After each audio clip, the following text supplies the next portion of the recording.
नमस्कार, स्वागत है हमारे यूट्यूब चैनल न्यू सक्सेस मंत्रा में एक बार फिर से आप सभी का।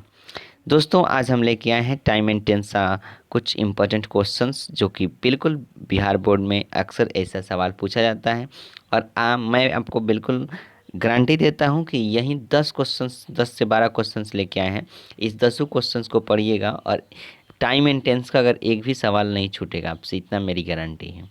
ठीक है, ये आपका एक प्रैक्टिस सेशन होगा जिसमें गजब का ट्रिक हम आपको बताएंगे, बिल्कुल देख के समझ के आपको मज़ा आ जाने वाला है।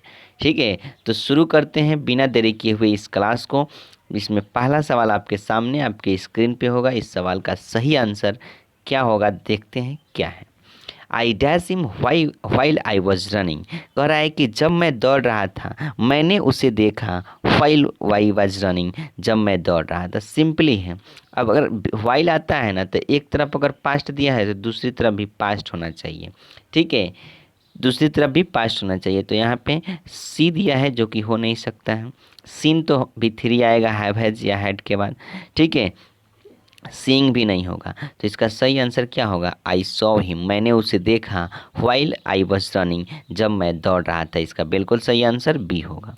चलिए अगले सवाल की तरफ बढ़ते हैं। तो अगला सवाल है while Rekha was singing Radha dash. मतलब एक ही साथ हो रहा है काम कि जब रेखा जो है गा रही थी, राधा टहल रही थी। जब रेखा गा रही थी, राधा टहल रही थी, दोनों काम एक साथ।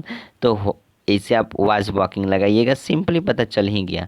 न वाक्ड न इज वॉकिंग, वाज वॉकिंग होगा। ठीक है, तो इसका सही आंसर क्या मिलेगा, बी मिलेगा। चलिए अगले सवाल की तरफ बढ़ते हैं। तो अगला सवाल है the police dash the thief yesterday.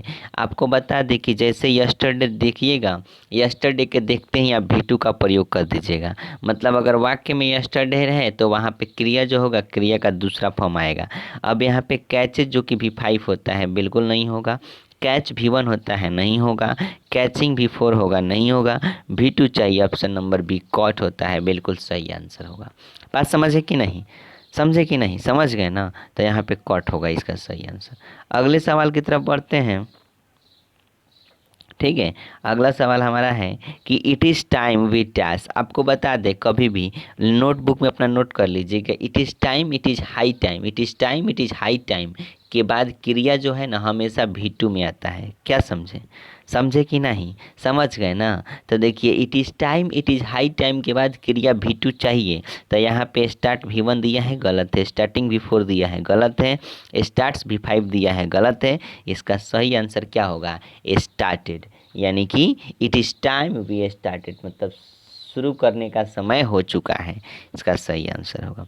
चलिए अगले सवाल की तरफ बढ़ते हैं। तो अगला सवाल भी बहुत ही खूबसूरत है कि if I had met I dash spoken to him. आपको बता दें कि कभी भी इफ़ से स्टार्टिंग हो और उसके बाद हैड हो तो आंख बंद करके इधर वाला में जब दो सेंटेंस दिया हो, इसे देख रहे हैं आप, दो सेंटेंस यहाँ पे दिया है कि नहीं, यहाँ से यहाँ तक, यहाँ से यहाँ तक।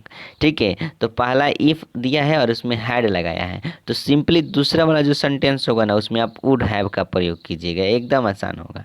साथ समझ में आ गया कि if I had met I would have spoken to him, बिल्कुल सही आंसर होगा। बाकी सभी ऑप्शन इसका जो है गलत हो जाएगा और ऑप्शन नंबर बी बिल्कुल सही आंसर होगा। ठीक है, तो इस बात को समझ जाइए कि इफ़ होगा, हैड होगा, तो दूसरा वाला में जो है वुड हैव का प्रयोग आपको 100% करना है। क्लियर बात है। चलिए आगे बढ़ते हैं। अगला सवाल है कि C dash school before the bell rang. अब देखिए बिफोर आ गया ना वाक्य में, तो जब बिफोर आ गया तो एक ही बात रटना है कि बिफोर के बाद जो होता है ना V2 का प्रयोग होता है। और बिफोर के पहले जो है ना हैड प्लस V3 लगता है।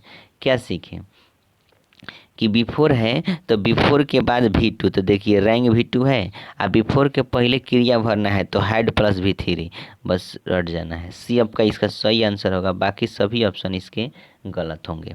यानी बिफोर है तो बिफोर के बाद V2 लगता है और बिफोर के पहले हैड प्लस V3 लगता है। समझे कि नहीं, समझ गए ना। बिल्कुल आसान है, ऐसे आप कीजिए, देखिए एक बार नहीं समझ में आ रहा, 2-3 बार वीडियो को देखिएगा, समझिएगा। घर पे आप टाइम एंड टेंस का क्वेश्चन उठाओ, प्रैक्टिस करो, प्रीवियस ईयर देखो, बिल्कुल मज़ा से आपको समझ में आएगा। ठीक है, और आप अच्छे से समझ जाएंगे और आसानी से एग्ज़ाम में आप टिक आउट कर ले जाएंगे। I dash living in this house since 1972। देखिए इसके पहले हमारा प्रीवियस वीडियो में भी आप देख चुके होंगे कि सिंस या फॉर के बाद अगर टाइम दिया है तो simple have been has been याद रखना है। तो इसमें केवल हैज़ दिया है, ऐसे भी आई के साथ हैज़ नहीं लगता है, मतलब सरासर गलत है। आई के साथ हैव तो लगता है लेकिन बीन होना चाहिए ना, नहीं दिया है मतलब गलत है। ठीक है, नन होगा नहीं, इसका सही आंसर क्या होगा, बी होगा। यानी I have been living in this house, मैं इस घर में रहा करता हूँ सिंस 1972 से। तो सिंपली अब सिंस या फॉर दिया है तो उसके बाद हैव बीन या हैज़ बीन का प्रयोग कर देना है। ठीक है, समझ गए? कोई दिक्कत, कोई परेशानी, कोई दुख दर्द नहीं। चलिए आगे बढ़ते हैं अगले क्वेश्चन की तरफ। I have already dash the film. आपको बता दें कि हैव हैज कभी भी दिखाई देगा ना, हैव हैज, तो इसके बाद क्रिया का भी थ्री लगाइएगा एकदम 100%। अगर नहीं दिया है तो गलत है। मतलब हैव हैज के बाद अगर क्रिया आया तो क्रिया का तीसरा फॉर्म होना चाहिए एकदम 100%। तो देखिए यहाँ पे सी दिया है, गलत है, V1 है। सॉ V2 दिया है, गलत है। सीइंग ING फॉर्म हो जाएगा, गलत है। इसका सही आंसर सीन हो जाएगा, यानी कि I have already seen the film, मैंने पहले ही इस फिल्म को देख ली है, चाहे देख लिया है, जो भी है। ठीक है, तो बिल्कुल आसान है, इससे समझिएगा, बढ़िया से आपको समझ में आएगा। कोई दिक्कत नहीं है, कोई दुख दर्द नहीं है, परेशानी नहीं है। I wish I dash a king, मैं इच्छा करता हूँ मैं राजा होता। बिल्कुल ऐसा सवाल आपके एग्जामिनेशन हॉल में बनता है, 100% बनेगा भैया, देखिएगा। तो आई विश आई डैश, जब भी आई विश रहता है तो यहाँ पे आई है या फिर कोई भी सब्जेक्ट हो, ये कंडीशनल है कि यदि मैं इच्छा करता हूँ मैं राजा होता, यदि मैं प्रधानमंत्री होता, यदि मैं चिड़िया होता, ऐसे कुछ भी रहता तो आई विश आई डैश। तो यहाँ पे कोई भी सब्जेक्ट हो इसके साथ वर का प्रयोग किया जाता है, नहीं वॉज होता है, वॉश बिल्कुल नहीं होता है, गलत हो जाएगा। वर का प्रयोग किया जाएगा, हमेशा याद रखिएगा। बाकी ऑप्शन नंबर सी और ऑप्शन नंबर डी बिल्कुल गलत होगा। क्लियर बात, समझे कि नहीं? तो I wish I were a king बिल्कुल सही आंसर होगा। चलिए अगले सवाल की तरफ बढ़ते हैं। तो अगला सवाल है कि इफ़ यू डैश आई शैल गो। ठीक है, इफ़ यू डैश आई शैल गो, तो देखिए यहाँ पे भी इफ़ है और यहाँ पे आई शैल गो, फिर सब्जेक्ट वर्ब दो ऑब्जेक्ट, सब्जेक्ट वर्ब आया, मतलब हमको इस वाक्य के अंदर दो दो सब्जेक्ट दिखाई दिए, एक यू एक आई। ठीक है, तो याद रखना है कि जब एक में फ्यूचर दिया है ना तो दूसरे में क्या होना चाहिए, प्रेजेंट इंडेफिनिट, मतलब क्रिया V1 V5 लगेगा। मतलब एक तरफ अगर शैल या विल दिया है तो दूसरी तरफ V1 V5 का हमें क्या करना है, 100% प्रयोग करना है। ठीक है, तो देखिए if you dash I shall go दिया है तो यू के साथ V1 V5 लगाना है, तो कम्स तो होगा नहीं।